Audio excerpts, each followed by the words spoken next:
신약성경 마가복음 16장 1절부터 8절입니다. 마가복음 16장 1절부터 8절입니다. 제가 여러분들을 위해 읽어드리겠습니다. 하나님의 말씀을 들으십시오.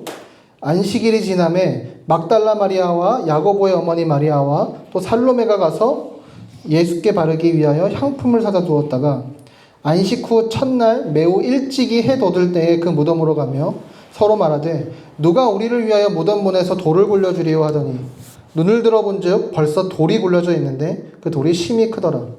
무덤에 들어가서 흰옷을 입은 한 청년이 우편에 앉은 것을 보고 놀라매 청년이 이르되 놀라지 말라. 너희가 십자가에 못 박히신 나사렛 예수를 찾는구나. 그가 살아나셨고 여기 계시지 아니하니라. 보라 그를 두었던 곳이니라. 가서 그의 제자들과 베드로에게 이르기를 예수께서 너희보다 먼저 갈릴리로 가시나니 전에 너희에게 말씀하신 대로 너희가 거기서 배우리라 하라 하는지라. 여자들이 몹시 놀라 떨며 나와 무덤에서 도망하고 무서워하여 아무에게 아무 말도 하지 못하더라. 아멘. 우리는 매주 토요일이 아닌 일요일에 예배합니다. 그렇죠? 왜요? 일요일은 예수님이 부활하신 날이기 때문이죠. 오늘 본문 2절에서도 말하죠. 그러니까 안식 후 첫날. 그러니까 원래 안식일이었던 토요일이 지난 그 다음날 일요일이에요. 그리스도인들은 그러니까 일요일을 주의 날이라고 불러요. 로드스데이. 그래서 주님의 날. 왜요? 주님이 부활하신 날을 기념하기 위해서입니다. 그래서 엄밀한 의미에서 우리에게 매주 주일이 사실은 부활절이에요. 예수님의 부활을 기념하고 그 부활이 가져다주는 진정한 의미를 누리고 경험하는 날이 주일인 거죠. 근데 이제 그 중에서도 우리는 오늘을 부활절이라는 교회 절기로 특별하게 지키면서 예수님의 부활에 대해 다시 한번 살펴보면서 그 의미를 더욱더 깊이 좀 눈을 누려보려고 합니다. 그런 의미에서 오늘 우리는 마가복음 이제 16장 1절부터 8절을 통해서 이제 부활에 관한 세 가지를 살펴보는데, 하나는 부활의 역사성이고요. 그 부활은 정말로 있었던 사실이라는 거고, 그 다음은 부활의 의미입니다. 그리고 마지막으로 부활의 부르심에 대해서 이렇게 살펴보도록 하겠습니다. 부활절이 되면 이제 그 즈음이 되면 이제 한 2월 좀 지나서부터 기독교 이제 출판사들이 어떤 책들을 많이 내냐면, 이제 그 전에는 이제 예수님의 고난, 십자가 이런 책들을 막 내다가 예수님 부활에 대한 책들을 막 내기 시작해요. 그러니까 이제 부활의 어떤 의미에 집중하는 그런 묵상집들도 많이 나오는데, 근데 제가 생각했을 때 되게 많이 나오는 책이 어떤 책이냐면 부활이 실제로 있었던 일이라는 것을 변증하는 책이에요. 그러니까 부활의 역사성에 대해 이제 증명하는 책이죠. 오늘 마가복음에서 마가도 예수님의 부활이 실제 있었던 일이라는 것을 우리에게 말해줍니다. 오늘 본문 1절을 봅시다. 안식일이 지남에 막달라 마리아와 야고보의 어머니 마리아와 또 살로메가 가서 예수께 바르기 위하여 향품을 사다 두었다가, 이렇게 말씀. 여기 3명의 여인의 이름이 등장하죠. 근데 이 3명의 이 여인의 이름은요, 그러니까 우리가 읽진 않았지만 바로 앞장인 마가복음 15장에서도 2번이나 더 등장해요. 그러니까 예수님의 십자가에서 숨지시던 현장에서도 보입니다. 15장 40절. 멀리서 바라본 여자들도 있는데 그 중에 막달라 마리아와 또 작은 야고보와 요새의 어머니 마리아와 또 살로메가 있었어요. 또 예수님 아리마대 요셉이 마련한 무덤에 예수님이 장사 지실 때도 보여요. 47절에 막달라 마리아와 요새의 어머니 마리아가 예수 둔 곳을 보더라. 이 현장에는 사실 이 사람들 말고도 더 많은 사람들이 있었겠죠. 다른 복음서들을 보면 뭐 예수님의 사랑하는 제자 요한도 보이고요. 또 예수님의 어머니 마리아도 있었죠. 그런데 마가는 왜 이 사람들의 이름을 굳이 또 이렇게 구체적으로 적어놨을까? 그러니까 마가는 똑같은 사람들의 이름을 3번이나 언급하면서 이 사람들이 예수님의 부활에 대한 확실한 증인이라는 것을 말하고 싶었던 거예요. 우리가 이제 책을 보면 그 밑에 각주 같은 게 있잖아요. 그렇죠? 근데 이 각주라는 게 생긴 지 얼마 안 됐단 말이지. 그전에는 그 사람들이 이런 걸 어떻게 표현했냐면 그냥 본문에다가 집어넣어요. 근데 오늘 이 3명의 이름이 마치 그런 각주 같은 느낌인 거예요. 영국의 신학자인 리처드 보컴이라는 분이 예수와 그의 목격자들이라는 책에서 뭐라고 얘기하냐면, 그러니까 이게 각주인데 왜 이걸 하냐면, 이 당시에 이렇게 뭘 이름을 적을 땐 꼭 살아있는 사람들의 이름을 적는데, 그럼 뭘 얘기해주고 싶은 거예요? 너네 예수님이 정말로 부활했는지 못 믿겠어? 그러면 저 사람들을 찾아가 봐. 저 사람들을 찾아가서 저 사람들한테 한번 물어봐 봐. 그러면 저 사람들이 직접 본 얘기를 해줄 거야. 라는 걸 얘기하려는 거죠. 그래서 또 어떤 사람들은 그럼 이거 혹시 막 꾸며낸 얘기 아니냐고 생각하는 사람들이 그때 당시에도 있었겠죠. 근데 예수님의 부활 이야기가 꾸며낸 얘기라면 이때 사람들의 상식선에서는 절대로 여자들이 이것을 봤다는 얘기를 절대 하지 않았을 거예요. 왜냐하면 1세기 당시 여자들의 말은 그러니까 신빙성을 인정받지 못했어요. 심지어 AD 2세기에 그리스의 켈수스라는 철학자는요, 이 사람이 이제 기독교를 엄청 싫어했대요. 근데 켈수스가 기독교가 믿을 만한 종교가 못 된다고 사용했던 증거 중에 하나가 뭐냐면 예수의 부활이 여자들의 증언이기 때문이다 라고 말할 정도로, 그러니까 믿을 만한 가치가 없다는 거죠. 그러면 마가가 예수님의 부활이 사실이 아니고 그냥 이게 그냥 전설 같은 영웅담 정도였다면, 그런데도 이것들을 사람들에게 믿게 만들고 싶었다면 여인들을 증인으로, 첫 번째 증인으로 내세우지 말았어야겠죠. 사람들이 누가 봐도 아 이거 진짜라고 믿을 만한 사람, 뭐 베드로의 이름이든 뭐 예수님의 어떤 제자의 이름을, 남자 제자 이름을 내세웠어야 더 사람들에게 신뢰를 얻을 수 있었겠죠. 근데 마가는 여인들을 언급해요. 왜요? 그냥 그게 사실이니까. 그냥 그게 그때 있었던 일이니까요. 그러니까 이런 것들이 이것이 그냥 그 당시 사람들이 꾸며낸 이야기가 아니라 정말로 있었던 일이라는 사실을 보여주고 있는 거죠. 또 여인들 때문만이 아니더라도 이 당시 사람들에게도 부활은요 그렇게 믿을 만한 사건이 아니었어요. 현대인들은 그런 생각을 해요.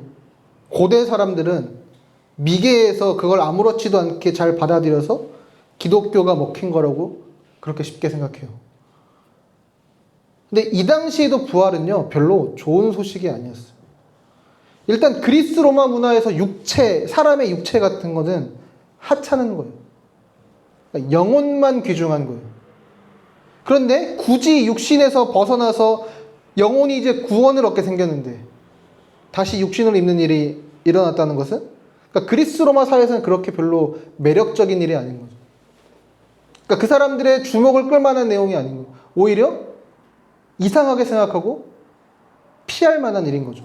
그럼 유대인들은 어땠냐면, 일단 유대인 사회에 크게 두 부류가 있었어요. 우리 신약 성경에 보면 종교 지도자들이 크게 두 그룹이 있죠. 사두개인들이 있고 바리새인들이 있어요. 근데 이 사두개인들은요 애초에 부활이란 건 없어 라고 생각하던 사람들이에요.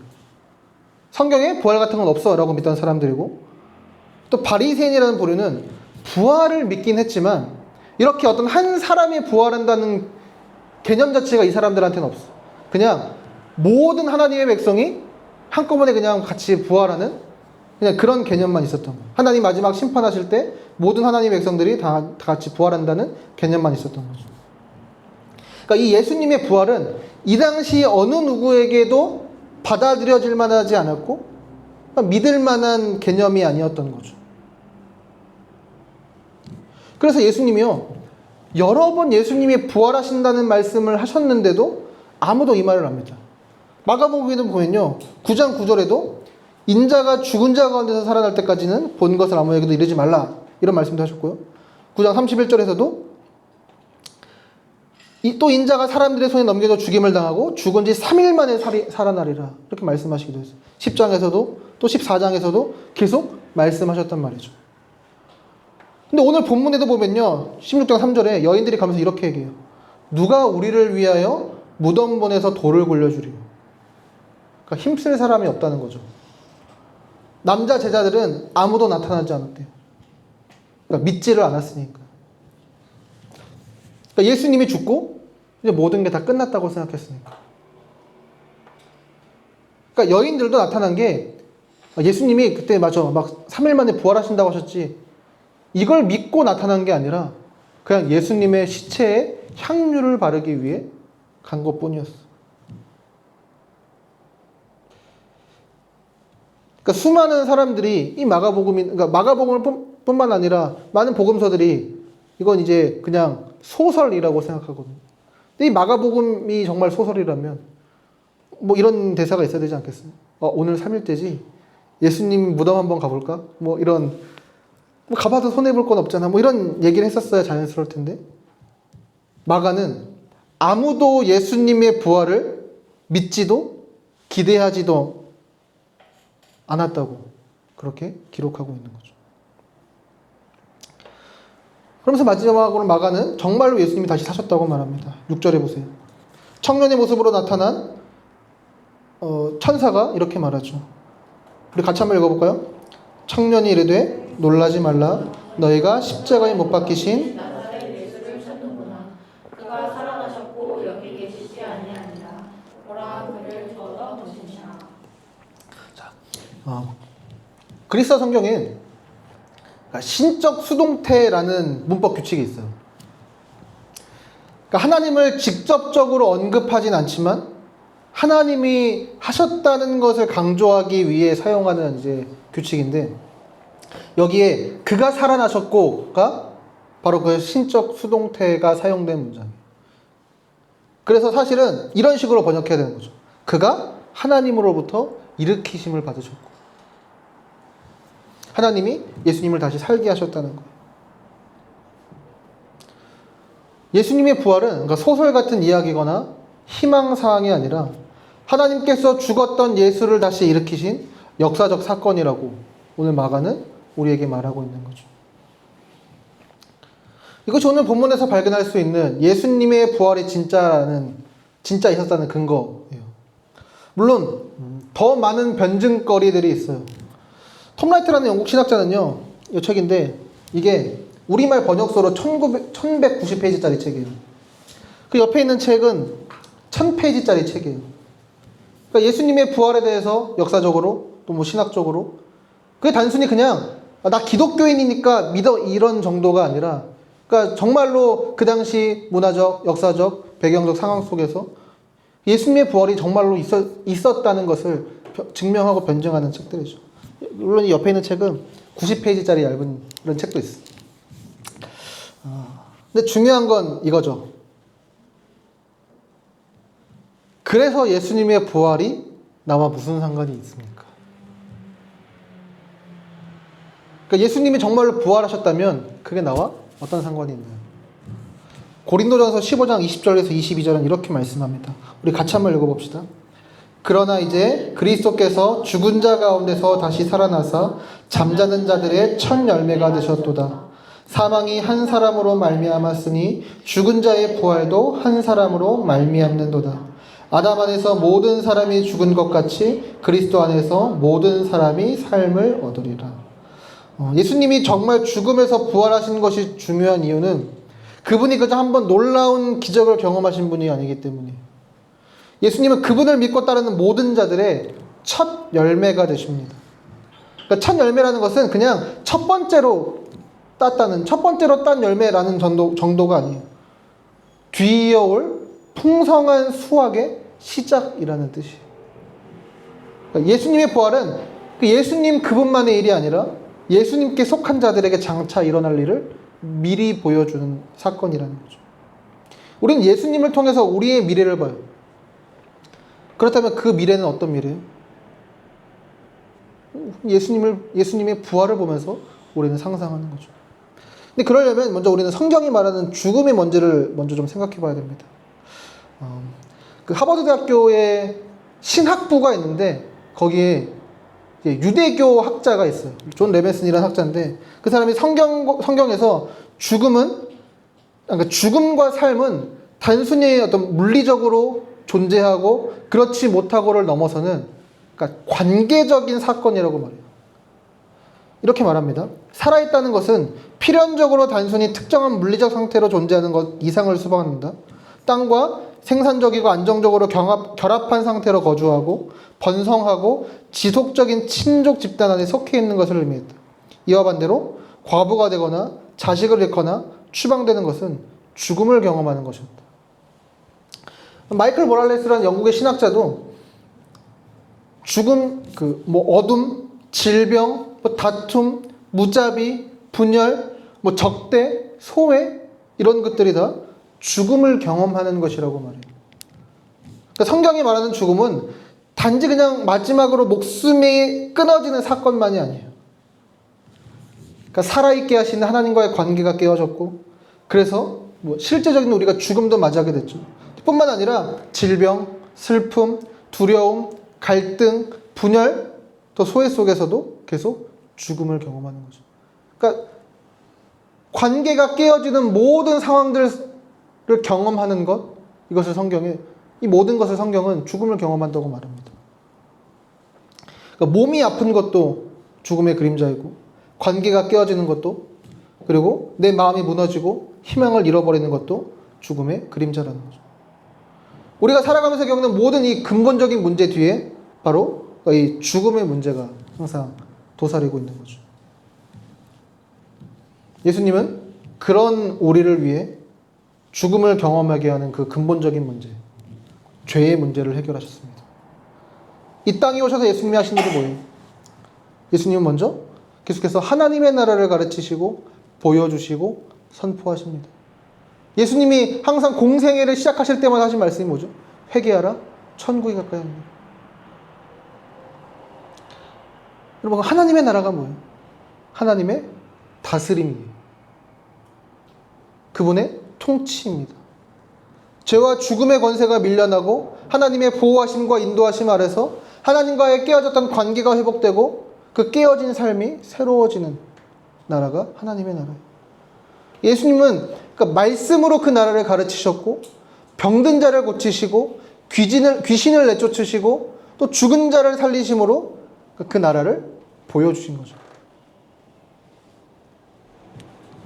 그 예수님 안에서 그 하나님의 나라가 이 땅에 임하게 된 거죠. 예수님 그렇게 가르쳐 주시고 보여주실 뿐만 아니라 하나님께 완전하게 순종하셨습니다. 우리는 하나님 앞에 나아갈 수 없는 죄인들이지만 예수님은 우리가 하나님께 받아들여지게 하시기 위해 우리 대신 하나님의 뜻에 온전히 순종하셨어요. 또한 하나님께 순종하기보다 거역하고 그분과의 관계를 깨뜨리는 우리의 죄의 결과, 곧 죽음을 십자가에서 대신 담당하셨습니다. 예수님은 십자가에서 우리의 모든 죄를 가져가시고 그분의 모든 의로우심을 우리에게 넘겨주셨어요. 그래서 우리가 하나님께 받아들여지고 그분의 사랑을 받게 하셨습니다. 그리고 예수님의 사역은 그 죽음에서 끝나지 않았죠. 그분은 죽음을 이기시고 다시 부활하심으로 마지막 때에 약속된 그 하나님의 나라를 지금 우리가 살아가고 있는 이 역사 속으로 가져오셨어요. 그 예수님의 부활은 어떤 의미에서 이런 말이죠. 하나님의 나라가 이미 이곳에서 시작되었다는 것. 그리고 그 나라는 언젠가 그분이 다시 오실 때 완전하게 임할 거예요.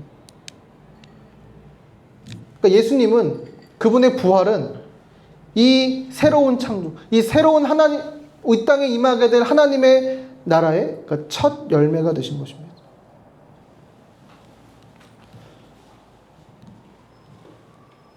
쉽게 얘기해서, 간단하게 얘기해서, 그래서 예수님의 부활은요, 우리의 모든 죽음의 문제가 결국 해결될 것이라는 선언이에요. 그러니까 우리의 실제적인 죽음도 그렇고 우리가 지금 살아가면서 겪는 모든 죽음의 그림자들도 마찬가지죠. 질병도, 눈물도, 상실도, 분열도, 또 소외도, 고통도, 마침내는 그 죽음 자체도 예수님의 부활 앞에서 그냥 다 사라지게 되는 거죠. 플레밍 러틀러지라는 영국의 신학자는요, 이것을 이렇게 표현해요. 부활은 죽음의 취소라고. 예수님의 부활은 하나님의 은혜가 결국 모든 죽음을 삼켜버릴 것이라고 우리에게 약속하는 것입니다. 그래서 부활은 우리에게 소망이 되죠. 그리고 그 소망은 막연한 기대가 아니에요. 그러니까 언젠가 잘 되겠지라는 정도의 희망이 아니죠. 이미 예수님 안에서 시작된 하나님의 그 새 창조가 우리에게도 반드시 이루어질 것이라는 확실한 소망이 되는 것입니다. 그럼 우리가 예수님의 부활을 믿을 때 우리는 우리 앞에 놓인 현실을 다시 볼 수 있어요. 팀킬러 목사님은 이렇게 말합니다. 이 미래, 그러니까 부활이 가져다 줄 하나님의 나라를 진정으로 믿는다면 현재의 삶이 완전히 변할 수밖에 없다. 예를 들어 고난이 왜 그리 힘든가? 장애와 질병이 왜 그리 힘겨운가? 자신의 돈과 평판, 목숨이 걸린 상황에서 옳은 일을 하기가 왜 그토록 어려운가? 자신의 죽음 혹은 사랑하는 이의 죽음이 왜 그토록 가슴 아픈가? 이 망가진 세상이 전부라고 믿기 때문이다. 돈이 당신이 가질 수 있는 유일한 육체라고 생각하는가? 그렇지 않다. 예수님이 부활하셨으니 미래는 그보다 훨씬 더 아름답고 훨씬 더 확실하다. 우리가 현실 앞에서 때때로 계속해서 무너지는 이유는 지금 겪는 이 우리의 아픔과 문제가 그러니까 전부인 것처럼 우리가 느끼기 때문이죠. 몸이 아프면 이 고통이 끝이 아닌 것 같고, 관계가 깨지면 이 상처가 내 삶 전체를 규정하는 것 같고, 사랑하는 사람을 잃으면 다시는 기쁨이 없을 것처럼 우리가 느껴지기 때문이죠. 근데 예수님의 부활이 말하죠. 아니, 이것이 끝이 아니야. 하나님은 우리에게 완전히 아름답고 새로운 것을 우리에게 가져다 주실 거다. 그래서 부활은 그러니까 우리의 마지막, 우리의 미래를 바꿀 뿐 아니라 현재를 바라보는 우리의 시선도 바꿔주는 거죠. 우리가 때때로 어떤 아픔과 슬픔과 상실 때문에 눈물을 흘릴 수 있죠. 하지만 그게 마지막이 아니라는 거예요.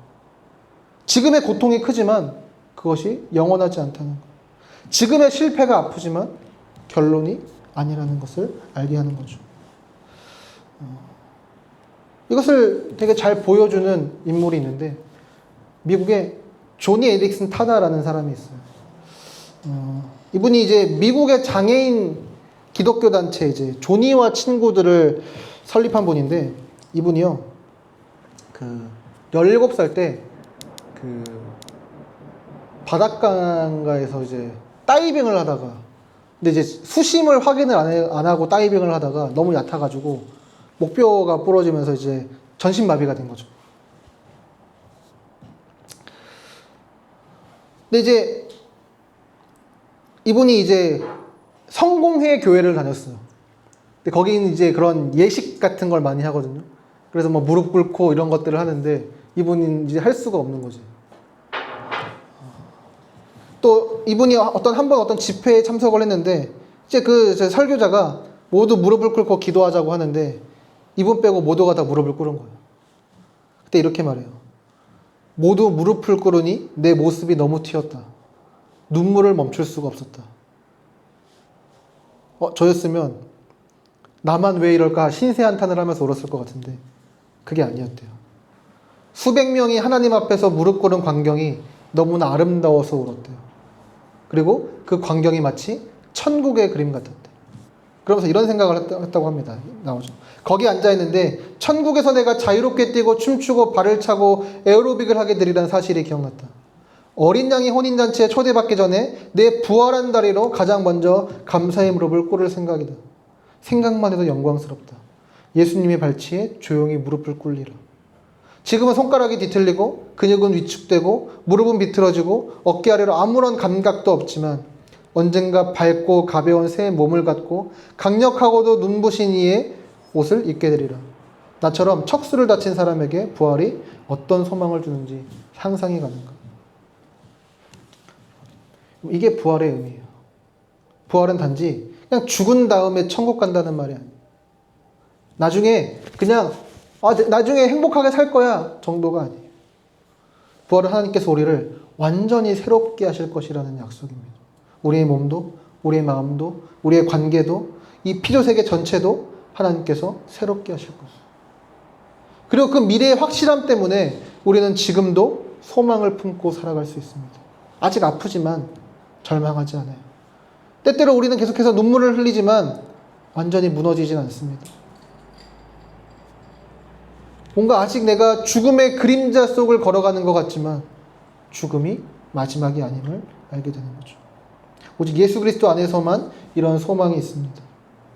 예수님의 부활은 우리의 모든 죽음의 문제를 해결하는 하나님의 결정적인 사건입니다. 그리고 그 부활은 장차 우리가 완전히 새로워질 것이라는 약속일 뿐 아니라 바로 오늘 우리로 하여금 지금 우리도 소망 가운데 살아가게 하는 하나님의 능력이죠. 이것이 부활이 우리에게 주는 의미입니다. 마지막으로 부활은요, 예수님의 부활을 믿고 장차 누리게 될 영원한 생명을 소망하며 오늘을 살아가는 삶으로, 즉 예수님을 따르는 그분의 제자의 삶으로 우리를 부릅니다. 오늘 본문에 다시 보면요, 예수님이 다시 제자들을 부르세요. 제자란 어떤 존재예요? 예수님을 따르고 예수님이 뜻하신 그분의 나라를 이루는 일에 동참하도록 부름을 받은 사람들이죠. 그런데 마가복음에 보면 제자들이 계속 실패해요. 아까 3절에서도 누가 우리를 위하여 무덤문에 돌을 굴려주리요? 라고 말하죠. 제자들이 아무도 오지 않았다는 거예요. 또 7절에 보면 예수님이 굳이 어떤 한 사람의 이름을 언급하십니다. 가서 그의 제자들과 베드로에게 이르기를. 그리고 베드로 어떤 사람이에요? 예수님의 수제자라고 불리는 사람이었어요. 근데 예수님 십자가에 못 박히시기 전에 어떻게 해요? 3번이나 그분을 부인합니다. 또 오늘 본문의 빈 무덤으로 찾아온 여인들도 마찬가지죠. 8절에 여자들이 몹시 놀라 떨며 나와 무덤에서 도망하고 무서워하여 아무에게 아무 말도 하지 못하더라. 아까 그 앞에서 천사가 뭐라고 했는지 기억나요? 제자들한테 가서 지금 예수님이 갈릴리에 먼저 가서 기다리실 테니까 글로 오라고 전달 좀 해줘 라고 했는데 이 여자애들은 무서워서 도망갔다고 얘기하고 있는 거예요. 마가복음을 깊이 연구한 학자들은요, 원래 마가복음이 이 16장 8절에서 끝났다고 말해요. 근데 우리 지금 성경을 펴면 9절부터 20절까지 더 있죠. 그래서 어떤 학자들은 이게 나중에 추가된 거라고 얘기하기도 하고요. 원래 뒷부분이 사라졌다가 어떤 사정 때문에 마가가 못 썼다가 마가의 어떤 제자나 누가 덧붙여 썼다고 얘기하기도 하고요. 근데 대다수의 학자들은 원래 8절에서 끝난 것 같다고 말해요. 근데 결론이 그럼 되게 이상하지 않아요? 그러니까 또 이제 막 이게 갈등을 하는 거죠. 이렇게 끝낼 수 있다고? 라고 생각하는 거죠. 근데 이런 결말은 마가가 의도한 게 분명해요. 마가는요, 실패의 이야기를 보여주고 있어요. 이 마가복음을 기록한 마가가 원래 어떤 사람이냐면 베드로의 제자예요. 베드로의 수행비서예요. 그러니까 마가복음은 어떻게 쓰여진 거냐면 베드로가 마가에게 들려준 예수님에 대한 이야기를 쓴 거예요. 그래서 되게 많은 사람들은 이 마가복음을 거의 베드로 복음서라고 말하기도 할 정도로. 근데 베드로에게 들은 내용을 마가복음으로 기록한 건데 그럼 마가복음에 베드로는 어떤 사람으로 계속 등장해야겠어요? 영웅으로 등장해야겠죠. 근데 계속해서 베드로의 실패 기록에 담겨 있어요. 마가는 이걸 말하고 싶은 거죠. 사람은 실패하지만 하나님은 실패하시지 않는다. 예수님을 증언하고 하나님의 나라를 선포하는데 우리는 실패하지만 하나님은 자신의 뜻을 이루신다는 거예요. 그것의 가장 확실한 증거가 바로 예수님의 십자가요, 부활이라는 거죠.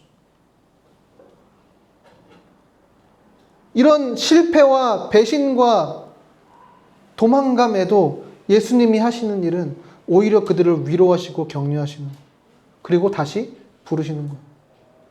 먼저 첫 번째 부활절 아침 제자들은 아무도 오지 않았지만 예수님은 먼저 가서 기다리시고 그들을 인도하십니다. 7절에 보면 예수님이 제자들을 갈릴리로 다시 부르시는데 갈릴리가 어떤 곳이에요?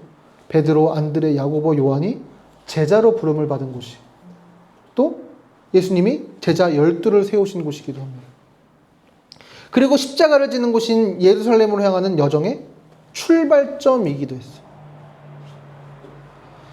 예수님은 그 제자들을 실패했던 그곳으로 다시 부르셔서 다시 시작해보자고 격려하시고 용서하시고 위로하시려는 거예요.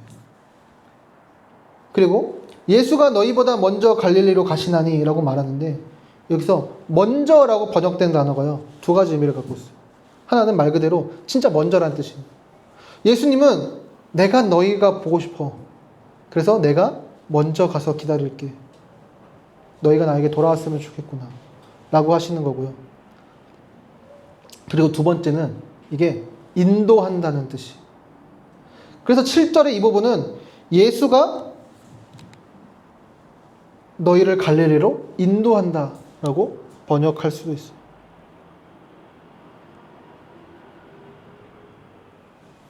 또 마가복음 14장 28절에서도 예수님이 그러나 내가 살아난 후에 너희보다 먼저 갈릴리로 가리라 라고 말씀하셨었는데 여기서도 똑같아요. 학자들은 이걸 인도한다라고 번역해야 된다고 말해요.